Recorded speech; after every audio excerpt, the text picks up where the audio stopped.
오늘 저는 12년 전 제가 정치를 처음 시작했던 더불어민주당으로 복귀하고자 합니다.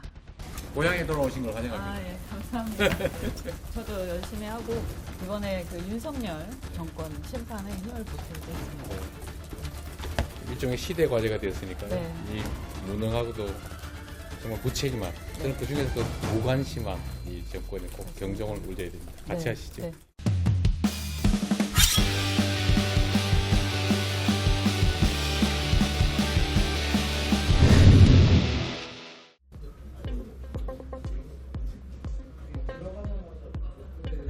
안녕하십니까. 이현주 전 국회의원입니다. 오늘 저는 12년 전 제가 정치를 처음 시작했던 더불어민주당으로 복귀하고자 합니다. 저의 정치적 뿌리인 민주당에서 옛 정치적 동지들 그리고 새로운 동지들과 함께 윤석열 정권을 심판하고 대한민국을 바로 세우는 그 대의에 함께하고자 합니다. 모든 걸 당과 당원들에게 맡기고 함께 가겠습니다. 우선 7년 전 제가 당을 탈당한 이래 부족한 저를 잊지 않고 다시 연락을 주시고 함께 하자는 말씀을 주신 민주당의 동료 의원님들 그리고 당 대표님께 깊이 감사드립니다. 더불어 저에게 우려와 함께 채찍질을 하면서 많은 비판을 아끼지 않으신 의원님들께도 감사와 감사의 말씀을 드립니다. 또한 고민하는 저에게 힘내라며 다시 시작하라는 따뜻한 메시지를 보내주신 많은 당원과 지지자분들께도 진심으로 감사드립니다. 오랫동안 고민했습니다. 너무 오래 많이 떠나왔고 너무 많은 걸 겪었기에 다시 돌아가는 게 두려웠습니다. 7년간 바깥에서 모진 풍파와 정치권의 서름을 겪으면서 저는 깨달았습니다.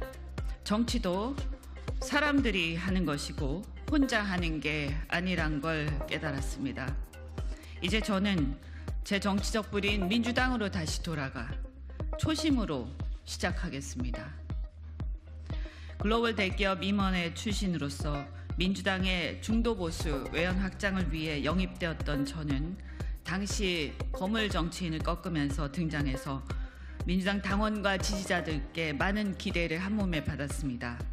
그러나 전문직이자 기업인으로서의 삶과 제가 부딪힌 대한민국 정치의 현실은 너무나 달랐고 안철수 현상에 들떴던 저는 새 정치를 꿈꾸며 민주당을 탈당했습니다. 많은 당원들이 그때 저를 밤늦게까지 말렸고 어떤 동료 의원님은 저를 붙잡고 밤새 설득하셨습니다. 광야에서 힘들 때마다 저는 그분들이 생각났습니다. 엇보려니 하면서도 자존심 때문에 차마 미안하단 말을 할 수 없었습니다. 방황하다 돌아온 지금 이제 용기를 내어 말할 수 있습니다. 제 생각이 짧았습니다. 절 기대하고 사랑해준 당원과 지지자들, 동료 의원들께 항상 미안합니다. 정치인 이현주는 나 홀로 잘나서 만들어진 게 아니라 당원과 지지자 여러분의 지지와 애정이 쌓여서 만들어진 것이었습니다.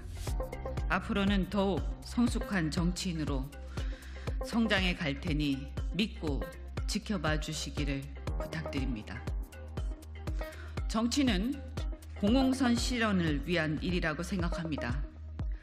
제가 양당 모두 깊숙이 경험을 해보니 그래도 민주당에 부족하나마 공공선에 대한 의지, 인간에 대한 도리가 최소한 있었습니다. 물론 민주당은 때론 이상에 치우쳐 나쁜 결과를 초래하기도 하고 조급증이나 근본주의에 빠져서 이를 망치기도 하고 그래서 많은 분들이 실망하기도 할 겁니다. 하지만 그 선한 의지조차 없다면 저는 고쳤을 수도 없다고 생각합니다. 그래서 선한 의지가 있느냐 없느냐가 저는 매우 중요하다고 생각합니다. 그러니 저는 앞으로 민주당이 선한 의지만이 아니라 선한 결과까지 만들어낼 수 있는 유능한 정당이, 대한민국의 유능한 정당이 될 수 있도록 제 부족한 힘이나마 보태는 것이 도리라고 생각합니다. 저는 대한민국의 시대적 과제가 상명하복의 권위주의를 청산하는 것이라고 생각합니다. 상명하복이야말로 공직자와 정치권을 국민을 위한 본연의 역할보다 권력의 줄서기에 집중하게 하는 우리 사회의 고질병입니다. 이태원 참사도, 잼버리 실패도, 엑스포 대망신도, 오송 지하차도 참사도, 그리고 해병대 박정훈 대령 항명죄 입건도, 이 모두가 진실에 침묵하고 눈치로 일관하는 상명하복의 권위주의 문화 때문이라고 저는 생각합니다. 화물연대, 건설노조, 사교육, 최근의 의사증언 사태까지 이 모든 사회적 갈등이 불거질 때마다 지금의 윤석열 정권은 상대를 악마화하면서 때려잡기로 일관하지 그 문제를 해결할 생각은 별로 없어 보입니다. 문제가 해결되긴커녕 공포와 갈등은 수면 아래에서 더 심해지고 있고 언젠가는 더 크게 터질 수밖에 없습니다. 우린 지금이 문제가 아니라 대한민국의 미래가 더 문제입니다. 이러한 상명하복의 권위주의 문화는 개발 독재 시대에는 어느 정도 통했는지 모르겠습니다. 그러나 창의성과 아이디어가 중요한 선진국 경제에서는, 우리 대한민국의 미래를 위해서는 그것은 아주 심각한 독이 될 거라고 저는 생각합니다. 그러니 대한민국 경제가 이 상황에서 한 단계 도약하고 고통받는 민생이 살아나기 위해서는 이 상명하복의 권위주의 문화를 청산하는 것이야말로 우리의 시대정신이라고 저는 생각합니다. 그런데 검찰이라는 조직은 해방 후 유일하게 남아있는 철저한 동일체 상명하복의 조직입니다. 따라서 상명하복의 권위주의 문화의 상징인 검찰 세력과 권력기관들은 정치 전면에서 물러나야 합니다. 그것이야말로 대한민국이 앞으로 전진하기 위한 전제 조건입니다. 저는 X세대입니다. 소위 789 세대의 맏언니로서 789 세대의 보편적 정서와 세계관을 대변할 정치적 사명이 있다고 생각합니다. 자유와 민주주의가 체득되고 개인의 개성을 존중하는 개인주의의 첫 세대로서 우리의 보편적 정서는 상명하복의 권위주의적 문화와는 대척점에 있습니다. 그래도 민주화 이후 조금씩 발전해 왔다고 자부했는데 어느 날부턴가 민주주의는 퇴행하고 경제는 미래 패러다임을 따라가지 못하고 있습니다. 더 이상 권위주의로 권력을 사유화하고 국가의 공적 시스템마저 파괴하는 것을 지켜볼 수는 없습니다. 그동안 번영을 구가해온 대한민국의 국운이 꺾이는 것을 이대로 두고 볼 수 없습니다. 적과 친구를 가르는 윤 대통령의 이분법적 세계관은 대한민국을 갈등과 진영병의 극단으로 몰아가고 있습니다. 주변 정세는 이 이분법적 세계관으로 더욱더 악화되어 우리 무역에까지 악영향을 미치고 한국 경제를 위협하고 있습니다. 국민들은 이런 윤석열 대통령의 막무가내식 의사결정 태도가 우리의 생존, 대한민국의 생존까지 이 위기의 시대에 위협하지는 않을지 나라 걱정에 뜬 눈으로 밤을 새고 있습니다. 누가 뭐래도 이번 총선의 본질은 윤석열 정권의 중간 평가이자 남은 임기 3년을 얼마나 견제할지를 결정하는 선거입니다. 대통령의 거부권 남용으로 국회가 응당해야 할 특검도, 국정조사도, 이태원 참사 특별법 등 온 국민이 관심을 갖고 있는 쟁점 법안들도 관철시키지 못한 채 무기력해지는 것은 정상이 아닙니다. 이태원 참사 지하차도 참사 등 대참사 앞에 책임 회피에만 급급한 나라, 젊은 해병의 죽음 앞에 진상을 규명하겠다는 의로운 박정훈 대령과 선배들을 수사 외압이나 하고 항명죄를 뒤집어 씌워서 괴롭히는 나라, 이것은 나라가 아닙니다. 국민배우로 사랑받던 이선균 씨가 공세우기, 상명하복에 눈치 보기에 급급해서 경찰이 폭력적 망신주기 수사로 그 수사를 견디지 못해 생을 마감하는 그런 나라는 우리가 생각하는 대한민국이 아닙니다. 이런 상황을 그냥 방치해서는 안 된다고 생각합니다.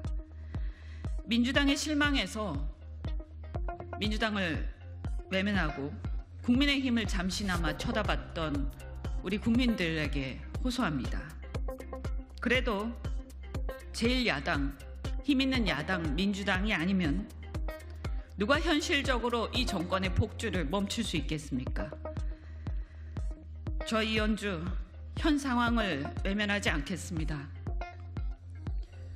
진짜 제3의 길은 가장 정의로운 길을 가는 거라고 생각합니다. 용기를 내어 민주당으로 다시 돌아가겠습니다. 힘있는 야당 민주당과 이 무도한 윤석열 정권을 심판하는 그 길에 많은 국민들이 저와 함께 하기를 바랍니다. 저와 함께 돌아갑시다. 고맙습니다.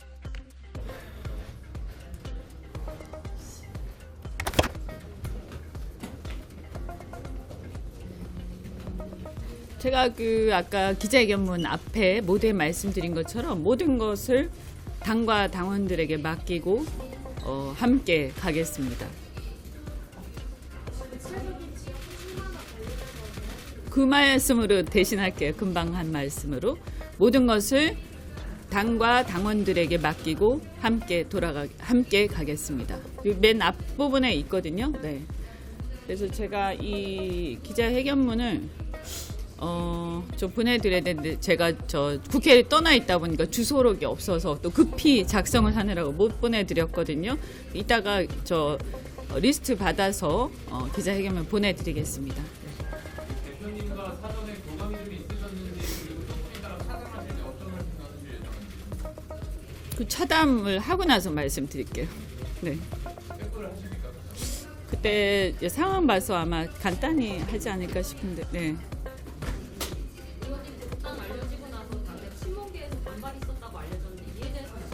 아까 말씀드린 것처럼 많은 일들이 그 사이에 있었고 또 저를 걱정하고 비판하는 많은 목소리도 제가 많이 들었습니다. 그리고 앞으로도 잘 듣겠습니다.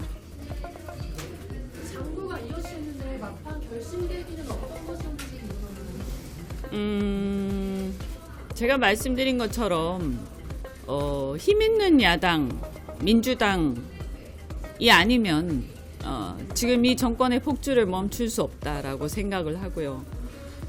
힘을 합해야 된다라는 생각이 더 절실해졌습니다. 여러 가지 사정들이 있겠지만 지금 이제 국민의힘은 지금 윤석열 대통령 내외가 뒤로 사라지고 한동훈 위원장이 전면에 나서면서 마치 그동안 2년 동안 있었던 일들이 이렇게 그 일이 진짜 있었나 싶을 정도로 잊혀지기를 바라는 것 같아요. 그런데 저는 국민들이 그것을 잊지 않고 있다라고 생각을 하고요.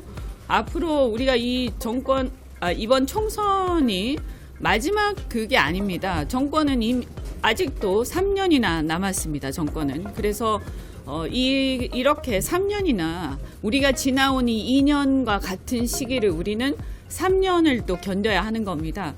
이런 것들이 좀 더 절박하게 저한테 와닿았고요. 여기서 제가 미미한 힘이라도 보태지 않으면 안 되겠다. 이런 생각이 강해졌습니다. 죄송한데 환영합니다. 고향에 돌아오신 걸 환영합니다. 예, 감사합니다. 감사합니다. 저도 열심히 하고 이번에 그 윤석열 정권 심판에 힘을 보태겠습니다. 네. 일종의 시대 과제가 되었으니까요. 네. 이 무능하고도 정말 무책임한, 저는 그 중에서도 무관심한 이 정권에 꼭 경종을 울려야 됩니다. 같이 네, 하시죠. 네.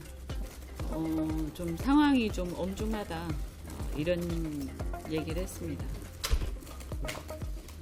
대표님 혹시 지역구 출마 얘기 그런 얘기 할 수 있는 상황도 아니고. 그건 제가 지역구나 출마 얘기는 아까 제가 기자회견 할 때 모두에 말씀드린 것처럼 모든 것은 당과 당원들에게 맡기고 함께 간다. 네. 대표님께서 그런 데 가서 힘을 실어달라 이런 얘기가 그런 얘기 전혀 안 해요. 네. 말씀드린 것처럼 지금 이제 정권, 그러니까 윤석열 정권의 상황, 그 다음에 이제 지금 뭐 경제 얘기도 잠깐 나눴고요. 이런저런 여러 가지 전국의 상황이 외교, 안보, 경제 모든 분야에 통틀어서 매우 심각하고 시대 정신에 대한 말씀을 좀 드렸습니다. 시대 정신. 그래서 이 상황을 극복을 하고 정권 심판을 반드시 해내야 된다. 그리고 그걸 위해서는 그래도 제1야당, 힘 있는 야당인 민주당이 앞장을 쓰셔야 되고 저도 거기 힘을 보태는 게 맞겠다. 네, 이 말씀 드렸고 이 엄중한 상황에 대해서 뭐 이런저런 여러 가지 아까 제가 쭉 열거했던 사례들이 있지 않습니까? 그런 것들을 공유하고 공감대를 형성을 했습니다. 이 대표님께서 전화로 좀 힘을 보태달라고 하시고 나서 좀 시간이 지나서 네. 원래야 네, 좀 시간 오래 고민했죠. 오래 네. 고민하셨잖아요. 그래서 어떤 부분에서 좀 고민을 부분적으로 하시게 됐었는지. 뭐 아까 제가 기자회견에서 다 말씀드렸지만 한번 좀 꼭 보셔요. 아까 제가 말씀드렸잖아요. 그래서 오랫동안 떠나 있었고 또 어쨌든 제가 스스로 탈당했던 거잖아요. 뭐 그 당시에 무슨 공천 문제나 이런 것 때문이 아니고 제가 생각했던 여러 가지 문제의식이 있었거든요. 그래서 그런 문제의식에도 불구하고 다시 복귀하는 게 맞느냐 하는 제 스스로에 대한 질문이었죠. 그래서 그런 여러 가지 뭐 자잘한 것들이 있지만 그럼에도 불구하고 다시 복귀해서 이 상황을 극복하는 데 힘을 보태는 게 그게 저는 가장 정의로운 길이라고는 결론에 이르렀습니다. 그러니까 가장 정의로운 길이 저는 제3의 길이라고 생각하거든요. 현재 상황에서 가장 정의로운 길. 그것은 윤석열 정권의 이 폭주를 멈추는 거라고 생각을 하고요. 뭐 여러 가지 사례들을 안 들어도 다 아실 거고 윤석열 정권의 이 폭주를 멈추는 데 있어서 가장 최선의 길이 현실적으로 제1야당이 제대로 서는 수밖에 없습니다. 변화해야 되는 게 있다면 변화해야 되는 것이고 힘을 보태야 되는 게 있다면 힘을 보태야 되는 겁니다. 민주당한테 굉장히 많은 짐이 민주당의 어깨에 얹혀져 있다라고 저는 생각합니다. 그래서 밖에서 제가 마지막에도 제가 기자회견에서 말씀을 드린 것처럼 민주당의 실망에서 떠나고 무당파로 있거나 아니면 뭐 저처럼 국민의힘의 변화를 보수의 변화를 기대하면서 잠시 국민의힘을 쳐다봤던 많은 국민들이 있는데 그 사람들이 지금 굉장히 좌절하는 중이거든요. 이게 아니네. 내가 잘못 생각했구나. 생각이 짧았구나. 잘못했네. 그렇게 생각들을 다 하는데 저도 그렇지만 내가 생각이 짧았다라는 것을 인정하는 게 그게 용기가 필요하죠. 그죠? 예. 그래서 그거를 인정하는 게 또 자존심도 있고 여러 가지로 그래서 그것을 그 생각을 정리하는데 시간이 좀 많이 걸렸다 이 말씀을 드리고요. 저뿐만이 아니라 그런 상황에 있는 수많은 국민들, 그래서 이게 아닌데 그런데 민주당이 나왔을 때 또는 지지를 철회했을 때 많은 국민들이 생각했던 그 문제의식이 완벽하게 해결된 건 아니잖아요. 그죠? 아직 민주당도 변화하는 중에 있는 거죠. 어떤 지점에 다다른 것은 아니고. 그런데 밖에서 팔짱 끼고 평가만 하고 이러쿵저러쿵 하는 게 맞느냐 하는 생각이 들었습니다. 저도 부족함이 많지만 그래도 문제의식이 있을수록 같이 함께 하면서 그래도 뭔가 변화를 같이 이끌어내고 힘을 보태는 게 저는 지금 상황에서 가장 최선의 정의로운 길이라고 생각합니다. 민주당이 제1야당, 가장 힘 있는 야당인 민주당이 힘을 내서 이 상황을 극복해야 된다. 같이 해서. 그게 제 결론이었습니다. 그래서 말씀드린 것처럼 생각이 복잡하다 보니까 시간이 좀 오래 걸렸습니다. 네. 그리고 그 사이에 많은 비판도 듣고 격려도 듣고 재촉도 듣고 했는데 모든 것이 저한테는 큰 도움이 되었다고 생각합니다. 제가 그동안에 혼자 잘났다라고 생각하고 있었던 모든 부분들에 대해서 있는 그대로 받아들이고 저는 그분들의 비판도 달게 듣고 있고요. 또 앞으로도 잘 들을 생각입니다. 이제는 제가 다시 아까 말씀드린 것처럼 초심으로 다시 시작한다 이렇게 말씀드렸기 때문에요. 제가 초선 국회의원, 그러니까 막 정치 입문했을 때 그때의 심정으로 돌아가서 그래서 이렇게 잘 듣고 좀 더 겸허한, 그러니까 좀 더 겸허한 그리고 이제 제2의 그러니까 다시 한번 새로운 길을 이현주의 정치를 다시 시작하겠다 이런 각오를 갖고 있습니다. 좀 잘 봐주세요. 네. 혹시 한 가지 질문만 네. 더 말씀하세요. 지금 당내에서 특히 이제 과거에 이제 친문으로 분류되는 분들이 이제 반발을 하시는 경우가 많고 당에서도 지금 이제 친문과 친명의 갈등이나 이런 구조들이 또 어느 프레임도 있고 하는데 저는 이렇게 생각해. 그 문제에 대해서는 문재인 정권이 아니잖아요. 지금 살아있는 권력은 윤석열 정권입니다. 문재인 정권에 대해서 제가 비판한 지점들이 있었고요. 그때 문재인 정권은 살아있는 권력이었습니다. 지금은 이제 정권이 바뀌었기 때문에 저는 지나간 정권에 대해서 본인의 각자의 생각이 있을 수 있지만 그것을 가지고 계속 그 남 탓을 하는 그러니까 국민의힘 사람들, 제가 국민의힘에 있을 때도 그 얘기를 많이 했거든요. 아니 정권이 바뀌었을 때는 국민들이 1차적으로 평가를 한 건데 그러면 정권이 바뀌어서 현재 권력을 넘겨받은 국민의힘이 잘해야 되는 것이지. 그때 그러면 내가 그렇게 비판할 때 그분들이 그렇게 비판 안 하셨던 걸로 저는 기억합니다. 오히려. 그런데 별로 비판도 안 하시다가 살아있는 권력일 때는. 그러다가 이제 정권 잡고 나서 자기 할 일은 안 하고 자꾸 남 탓만 하면 이 국민들이 누굴 믿겠습니까? 그래서 저는 그래서는 안 된다고 생각하고요. 오히려 저는 자꾸 남 탓하고 이렇게 하면서 문재인 정권을 지금 와서 비판하는데 그때는 살아있는 권력이니까 비판했지만 그것은 하나의 역사적 평가로 이제 지나간 것이고요. 지금 그렇게까지 그걸 가지고 싸울 일이냐. 지금 더 중요한 것은 눈앞에 있는 살아있는 권력이 우리 국민들한테 우리 국민들의 삶에 어떤 영향을 미치고 있느냐 하는 것이 아니겠습니까? 그래서